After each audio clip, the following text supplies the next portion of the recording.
ನಮಸ್ಕಾರ ವೀಕ್ಷಕರೇ. ಎಷ್ಟೋ ಜನ ಅಮಾಯಕರಿಗೆ ವಂಚನೆ ಮಾಡೋಂಥ ಒಂದು ಜಾಲನೇ ಸೃಷ್ಟಿಯಾಗಿದೆ ಅಂತ ಹೇಳ್ಬೋದು. ನೀವು ನಿಮ್ಮ ಪ್ರಾಪರ್ಟಿಗಳಿಗೆ ಈ ಖಾತಾ ಮಾಡಿಕೊಡ್ತಾರೆ ಅಂತನೋ ಅಥವಾ ಲೋನ್ ಮಾಡಿಕೊಡ್ತಾರೆ ಅಂತನೋ ಯಾವುದೇ ಒಂದು ಉದ್ದೇಶದಿಂದ ನಿಮ್ಮ ಪ್ರಾಪರ್ಟಿಗಳನ್ನ ಅಥವಾ ಪ್ರಾಪರ್ಟಿಗೆ ಸಂಬಂಧಪಟ್ಟ ಮೂಲ ದಾಖಲೆಗಳನ್ನ ಯಾರಿಗಾದರೂ ಕೊಡೋದಕ್ಕೆ ಮುಂಚೆ 100 ಬಾರಿ ಯೋಚನೆ ಮಾಡಿ.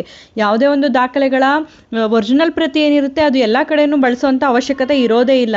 ನೀವು ಈ ಖಾತಾ ಮಾಡಿಸೋದಕ್ಕಾಗಿರ್ಬೋದು ಅಥವಾ ಲೋನ್ನ ಪಡ್ಕೊಳ್ಳೋದಕ್ಕಾಗಿರ್ಬೋದು, ಪ್ರತಿಯೊಂದಕ್ಕೂ ಕೂಡ ನೀವು ಒರಿಜಿನಲ್ ಡಾಕ್ಯುಮೆಂಟ್ನ ಲೋನ್ ಸ್ಯಾಂಕ್ಷನ್ ಆಗೋಕ್ಕೆ ಮುಂಚೆ ಎಲ್ಲೂ ಕೂಡ ಸಬ್ಮಿಟ್ ಮಾಡಿಸ್ಕೊಳ್ಳೋದಿಲ್ಲ. ನೀವು ಅದರ ಜೆರಾಕ್ಸ್ ಪ್ರತಿ ಏನಿರುತ್ತೆ ಅದನ್ನೇ ಕೊಡಿ.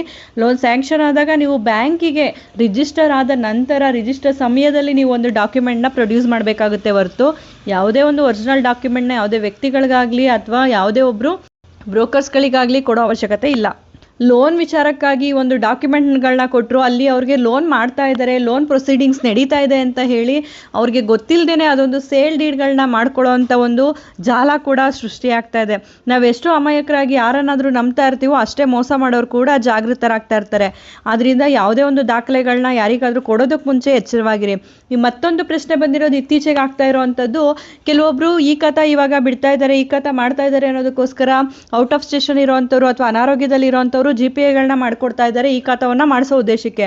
ಆದರೆ ಈ ಖಾತಾನ ಮಾಡೋದಕ್ಕೆ ಮಾತ್ರ ನೀವು ಈ GPAಗಳನ್ನ ಕೊಡ್ತಾ ಇದ್ದೀರಾ ಅನ್ನೋದನ್ನ ಮೊದಲನೇ ಪರಿಶೀಲನೆ ಮಾಡ್ಕೊಳ್ಳಿ. ಈ ಒಂದು GPAಗಳನ್ನ ಪಡ್ಕೊಂಡು ಅವರು ದುರುದ್ದೇಶವಾಗಿ ಬಳಸ್ಕೊಳ್ಳೋವಂಥ ಸಾಧ್ಯತೆ ಹೆಚ್ಚಾಗಿರುತ್ತೆ. ಆದ್ದರಿಂದ ಈ GPAಗಳನ್ನ ನೀವೇನು ಕೊಡ್ತಾ ಇದ್ದೀರಾ ಅನ್ನೋ ಒಂದು ಅಂಶನ ಸ್ಪಷ್ಟವಾಗಿ ಉಲ್ಲೇಖ ಮಾಡಿ. ಈ ಖಾತಾ ಮಾಡೋದಕ್ಕೆ ಅಥವಾ ಬೇರೆ ಯಾವುದೇ ಒಂದು ವರ್ಗಾವಣೆಗಳಿಗ ಅನ್ನೋದನ್ನ ನೀವು ಏನು ಗ್ರೌಂಡ್ಸ್ಗಳನ್ನ ಅದರಲ್ಲಿ ಮೆನ್ಷನ್ ಮಾಡ್ತೀರಾ ಆ ಗ್ರೌಂಡ್ಸ್ಗಳನ್ನ ಕೂಲಂಕುಷವಾಗಿ ಓದಿ ಅರ್ಥ ಮಾಡಿಕೊಂಡು ನಂತರ ಈ GPAಗಳನ್ನ ಮಾಡಿಕೊಡಿ. ಅಲ್ಲೇನಾದರೂ ಮಾರಾಟ ಮಾಡಲಿಕ್ಕೋ ಅಥವಾ ಬೇರೆದಕ್ಕೋ ನೀವು GPA ಮಾಡಿಕೊಟ್ಟು ಸಂಕಷ್ಟಕ್ಕೆ ಸಿಗಾಕೋಬೇಡಿ.